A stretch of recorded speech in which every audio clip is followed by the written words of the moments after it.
There was a voicemail on my sister's phone, in my voice, telling her not to visit. I never made that call. I know I never made that call because when she played it back for me, I didn't recognize the pet name I used for myself in it. She said I'd used it my whole life. My name is Priya Ambrose, and until 5 months ago, I had never lived alone. 3 roommates, 2 cities, 1 long relationship that ended the way a lot of them end quietly, and then finally a lease with only my name on it. 400 square feet on the 3rd floor of a building old enough to have transom windows over every door and just new enough plumbing to make the rent bearable. I restore furniture and small objects for a second-hand shop 2 neighborhoods over. It's a good trade for someone who likes things that already have a history in them. Chairs somebody's grandmother sat in, jewelry boxes that still smell like someone's perfume. Twice a month, the shop buys out unsold lots from estate sales. Boxes nobody wanted at the asking price, and it's my job to go through them and decide what's worth saving. That's how she came into my apartment. Not because anyone gave her to me, not because I inherited her from anyone I loved. I bought a box of assorted household, as is for $11 because the auctioneer wanted it gone before the truck left, and she was in it, wrapped in a dish towel like something someone hadn't wanted to look at while they packed. She was well made.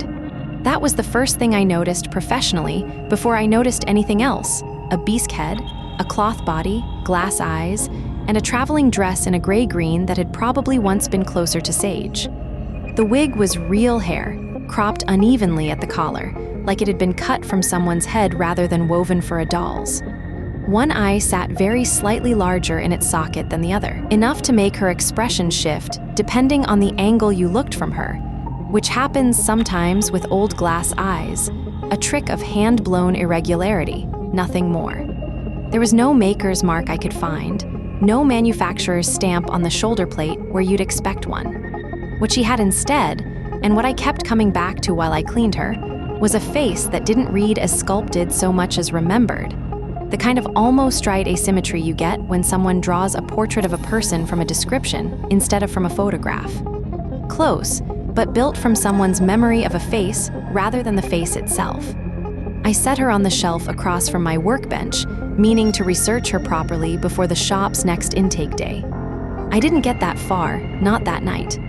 I found myself, hours later, doing the thing you do with a cat that wandered into a new home talking, not because I expected an answer, just to fill a very quiet apartment. I asked her what her name might have been. Then, because the silence afterward felt strange in a way I couldn't place, I gave her one. Verity. I don't know where it came from. It felt like remembering something instead of choosing it.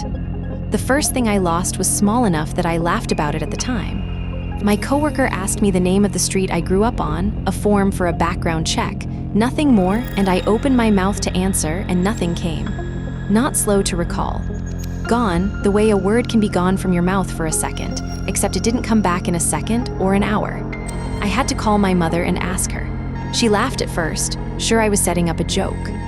Ashfield Road, sweetheart. 16 years. You used to draw the house number on your school books. I wrote it down while she said it, like a stranger's address. And when she realized, I hadn't been joking at all. Priya, why are you asking me that? I changed the subject fast.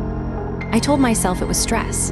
New apartment, new solitude, the kind of cognitive fog people get when they're not sleeping quite right. And I wasn't sleeping quite right. I'd started waking at exactly the same time every night, 3:14, to a silence so complete it had a texture to it, like the apartment was holding its breath along with me. No traffic sound reached that room at that hour. No pipes ticking. Just the doll's outline on the shelf, facing my bed, and a stillness so total I could hear my own pulse in my ears. The second thing was a tune. I caught myself humming it while I made coffee, 4 notes and a pause over and over, and I could not place where I'd heard it. Not a commercial, not a song from my childhood. Nothing my sister would recognize when I hummed it for her over the phone, half as a joke. Since when do you hum with your left hand, keeping time? I looked down and realized I was doing exactly that, tapping a rhythm against the counter with my left hand, which I have never once favored in my life. I am right-handed. I have always been right-handed. I stood there a long moment with my palm flat on the counter, watching my own fingers, feeling something I didn't have a word for yet, not fear, exactly. More like meeting your own reflection a half step out of time with you, and not being sure, for just a second, which one of you moved first. I went looking for her provenance the way I'd go looking for any piece's history, through the shop's intake records. And then, when those turned up nothing, through the estate company's original sale ledger, which my boss kept boxes of going back decades, because you never knew when a name would turn out to matter to a collector. It took me 2 evenings to find the line. The lot I'd bought had come from a house clearance, an elderly tenant, no family listed to inherit. Near the bottom of the itemized page, in a hand different from the rest of the ledger, smaller, older ink, someone had written a single line that hadn't been crossed off with the rest of the sold items. Asterisk Verity, not for resale, ask J. M. Asterisk. I had never told anyone at the shop what name I'd given her. I had said it exactly once, out loud, alone, in my own apartment. The building's lobby has a wall of brass mailboxes, and mine had been sticking since I moved in swollen wood frame, the landlord said.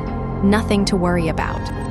I finally forced it open with a butter knife on a Tuesday and found, behind my own mail, a second stack that had clearly been building for months, wedged so far back I'd never noticed it.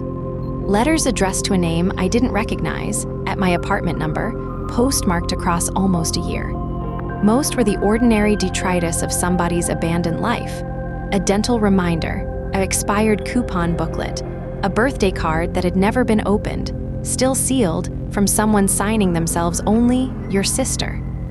I took the stack to the building super's office, mostly to hand off something that felt like it belonged to someone, and he looked at the name for a long moment, deciding how much to say. She went quiet toward the end, stopped seeing people, stopped answering the door for deliveries. Then one day she just wasn't there. No forwarding address. Rent paid through the month, cashier's check. Bank on it doesn't even exist anymore. He said it like it was a landlord problem, a nuisance, a bad tenant story. He did not say the word doll. Neither did I.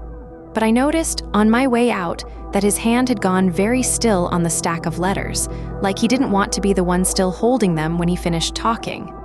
I searched the name from the letters, the vanished tenant's name, and found almost nothing, which is its own kind of answer. A single mention in a decade-old community newsletter, a photo from a block party, a woman smiling at the edge of frame, holding something small and pale against her shoulder that the caption didn't mention and the photo didn't resolve clearly enough to name. I found Josiah Marrow the way I find most provenance, sideways, through an old trade directory the shop keeps for authenticating pieces. He'd advertised himself, more than a century ago, as a portrait photographer who later took up doll restoration for families who could not bear an empty chair. His listing promised a likeness built from a family's own description of the departed, so precisely rendered and so properly addressed that the vacant place at table need never sit empty again. The directory carried no other biography. Whatever became of Josiah Marrow or how many likenesses he built, the record simply stops. I sat with that word a long time, addressed, not grieved over, not remembered, addressed like a letter, like a name spoken to something on purpose. The voicemail came the week after that. My sister called me, upset in a way she doesn't usually let herself sound. "Why don't you want me there, Priya? Just tell me why. You could have at least called me yourself." I told her I didn't know what she was talking about, so she played the message back to me over the phone so I could hear it myself. It was my voice. My exact voice, the cadence I use when I'm tired, right down to a small habitual clearing of the throat before the second sentence.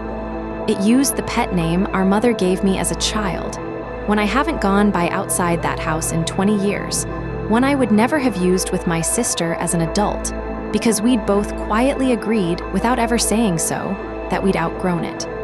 I told her I never made that call. I could hear her not quite believing me, the specific silence of someone deciding whether to argue or just let it go for now.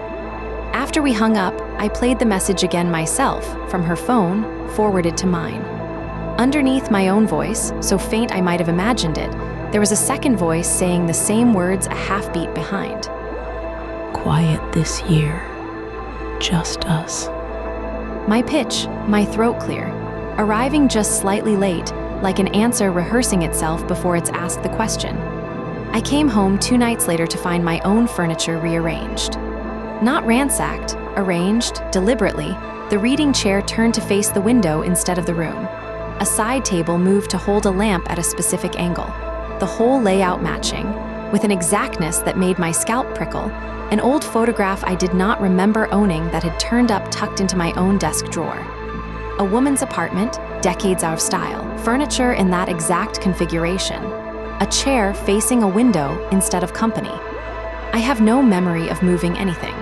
I have no memory of acquiring that photograph. What I had, standing in my own reorganized apartment at 11 at night, was the growing, awful sense that I had done this myself, in pieces, without being present for any of it. The way you might act out an old habit that isn't yours, if enough of what makes you had already been quietly swapped out from underneath it. I stopped believing, that night, that Verity was haunted in any way I'd have described a week earlier. Haunted things want something from you and leave you more or less yourself while they take it. This wasn't that. She wasn't taking anything I could name and hold up afterward, like a locket or a year off my life. She was replacing the parts of me she took with something else, one exchange at a time, the way you'd repair an old chair by swapping out a leg here, a spindle there, until eventually every piece you started with is gone, and you're left with an object that only resembles what it used to be. I understood, sitting across from her that night, that I was the chair, and that whatever she was rebuilding me into had a shape already. A shape that belonged to somebody who used to live in this apartment and answer to a name I'd found sealed in a birthday card nobody ever opened. I took her into the bathroom, which is the only room in that apartment with a door that locks and a mirror large enough to see all of myself in at once. And I told her, out loud, my hands shaking around her cold shoulders, that I took the name back. That she was not Verity anymore, that I was taking back everything I'd given her, that I refused from that moment on to answer to what she'd been using. Say it again. For a moment, nothing happened, which was almost worse than if something had. Then I looked up into the mirror to steady myself, and my reflection finished blinking a half second after I did. I froze, and it froze correctly this time, and I told myself I'd imagined the lag, the way I'd told myself so many things over the past month. I raised the doll to strike her against the edge of the sink, some instinct that destroying the face would end whatever this was, and in the mirror. For just an instant, my own raised arm did not move with me. It stayed lowered a half second longer, like it was deciding on its own whether to follow. I brought her down against the porcelain edge anyway, once hard enough to crack the glaze along her cheek, and the sound she made was not a doll breaking. It was quieter than that, and worse, a small, complicated exhale, like something letting go of a breath it had been holding for a very long time, patient, unhurried, entirely unafraid of me. I did not hit her again. I understood, looking at that hairline crack catching the bathroom light, that I had just done something to her face that was already, somehow, a little bit my own. I went back to that ledger a last time, to the line naming her, and looked harder at the margin around it than I had the first time, when I'd been too startled by my own name to read past it. Beneath the line, asterisk Verity, not for resale, ask JM asterisk.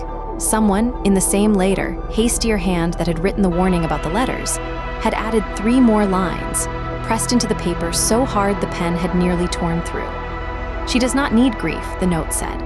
Josiah built her to be addressed, spoken to, named, treated as present, and that is the whole of what she requires.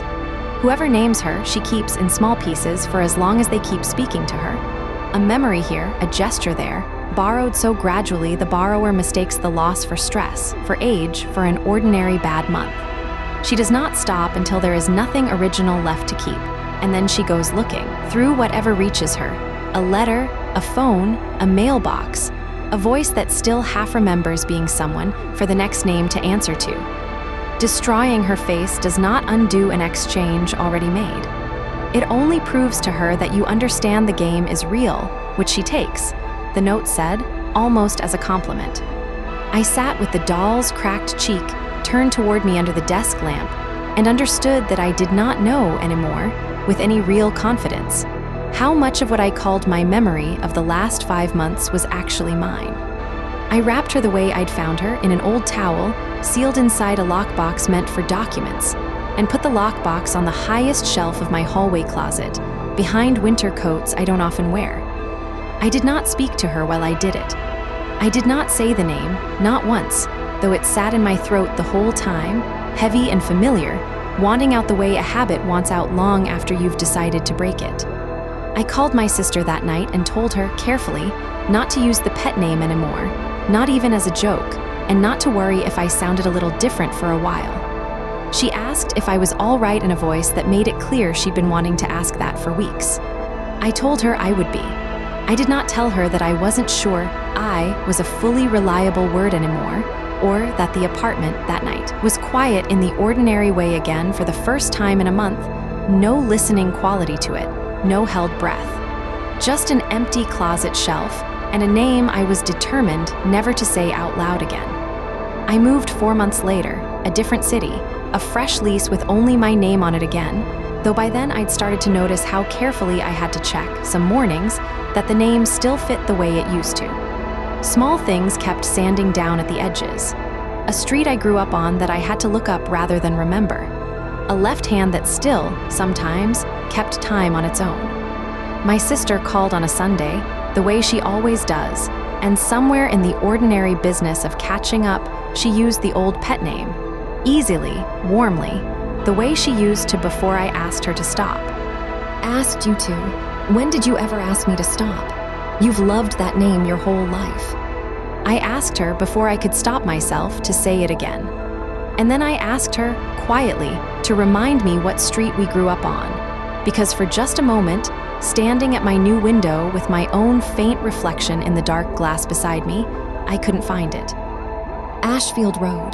Priya, you're scaring me a little. She laughed then, softer, the particular laugh of someone humoring a joke they don't think is funny anymore.